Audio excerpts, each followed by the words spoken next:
23 గుంటాస్ ఇది ఎద్బార్పల్లి village Moinabad mandal Rangareddy district. మనకి ఇది మొయినాబాద్ నుంచి కరెక్ట్ 12 కిలోమీటర్స్లో ఉంటుంది. ఇది వెస్ట్ ఫేసింగ్ 20 ఫీట్ రోడ్. ఇది మనకు బీటీ రోడ్ నుంచి ఇన్సైడ్ 1 కిలోమీటర్ ఉంటుంది. సో ఇది మొత్తం ఆల్ టైప్ ఆఫ్ ట్రీస్ ఉంటాయి ఇందులో. మొత్తము చుట్టూ బౌండరీ వేసి ఉంటుంది, మొత్తం గోడ కట్టేసి ఉంటుంది మొత్తం.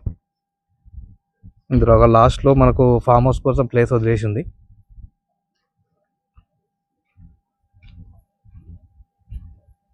అది లాస్ట్లో. సో ఇది మొత్తం మనకు రెడ్ సాయిల్. మనం ఇందులో ఫామ్ హౌస్ కట్టుకోవాలన్నా కూడా యూజ్ అవుతుంది ఇది మొత్తము. మనకు హైవే బీజాపూర్ హైవే నుంచి మనకు కరెక్ట్ ఎగ్జాక్ట్లీ 5 కిలోమీటర్స్. సో ఎలాంటి ఇష్యూస్ ఏం లేవు. ఇది క్లియర్ టైటిల్. మనకు డైరెక్ట్ ఓనర్ యాక్సెస్ ఉంటుంది. మనం డైరెక్ట్ ఓనర్తో కూర్చోబెట్టిస్తాం డైరెక్ట్. ఇది ల్యాండ్లో వచ్చేసి మన సరౌండింగ్ మొత్తం ఫామ్ హౌస్లు ఉంటాయి. ఇది మన 1 కిలోమీటర్ మొత్తం మట్టి రోడ్ ఉంటుంది, 25 ఫీట్ రోడ్. నేను దీని డైమెన్షన్ పెడతా వీడియోలో.